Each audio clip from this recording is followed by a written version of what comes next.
We're back with the top Democrat on the Senate Intelligence Committee, Senator Dianne Feinstein. Welcome. I want to start with the assassination of Boris Nemtsov, the Russian opposition leader gunned down in the street. What does the intelligence community know about this, if anything? Well, not very much so far. And that's somewhat of a problem. It's very difficult to get certain kinds of intelligence with respect to Russia. But I think it speaks on its face as to what it is. Someone very much opposed to the opposition. This is the leader of the opposition to Putin. I think a distinguished dissident, not your average person on the street, but someone who actually served in the cabinet of Boris Yeltsin, and it was very respected. Spoke fluent English, was prepared to take on Russia with respect to the Ukraine and what Russia has really been doing there, and was shot down in cold blood. Is the key question a connection to Putin? Pardon me? Is the key question about his assassination whether there's a connection to Vladimir Putin? Oh, I think so. I think there is. Whether Putin authorized it, whether he didn't, whether he knew about it, whether it was his friends or some of his military doing this. We'll wait and see what the investigation, but I think it comes at a very bad time too, because the armistice is just beginning to be observed. That's Minsk II, which went into effect on February 15th, and now the drawbacks of the heavy equipment and the troops are beginning to take place. And what I've seen reported is that it is beginning to happen, and we want it to happen.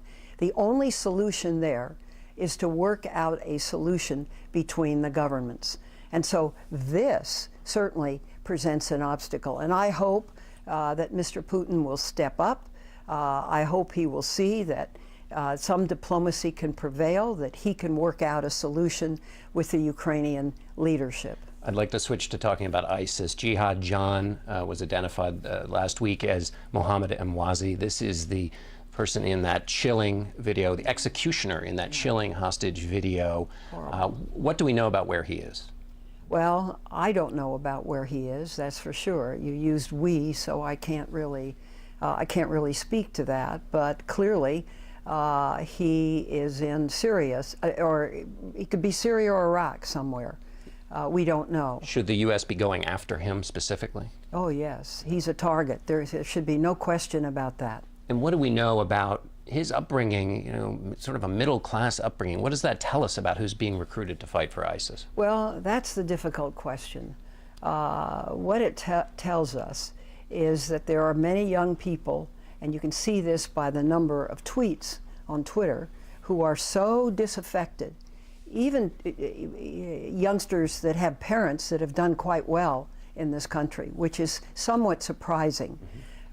Whether they feel rejected socially, whether they feel they don't have an opportunity, whether they feel this country is anti-Muslim, which it is not, I don't know.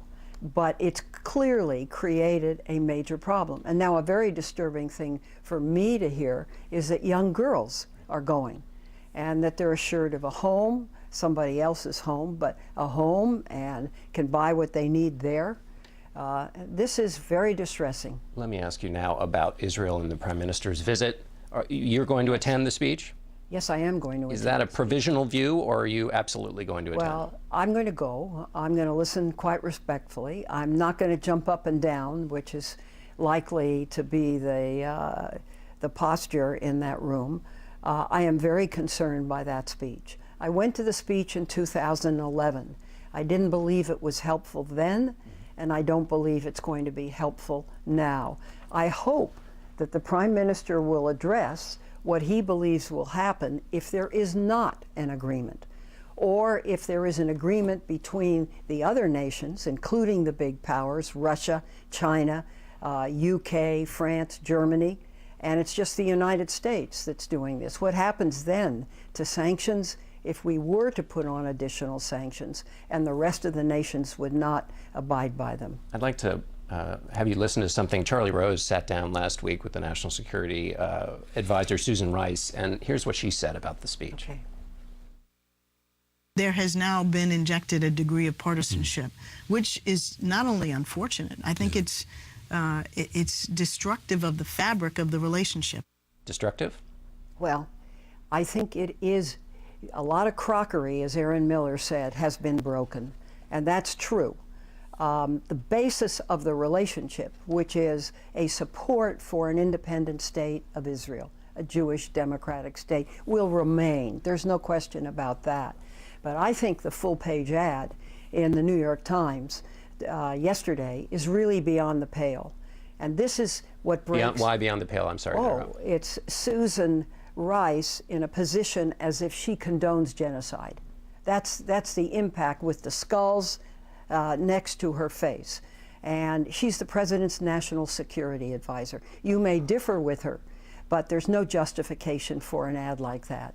Was there anything, using the word destructive, John Kerry mentioned that Prime Minister Netanyahu had supported the war in Iraq. Is the administration escalating this a little bit too, for a relationship that has to exist after the speech? I don't think so. I think it's getting escalated on its own, and we'll hear what the Prime Minister has to say. And the speech in 2011 threw out a lot of harsh red lines, would not accept what had been accepted all along the 67 border with some trade of land. So he threw out the gauntlet. If he throws out the gauntlet again, I'd like to know what they intend to do if there is not an agreement. All right, and we'll all be watching. Senator Feinstein, thank you so much.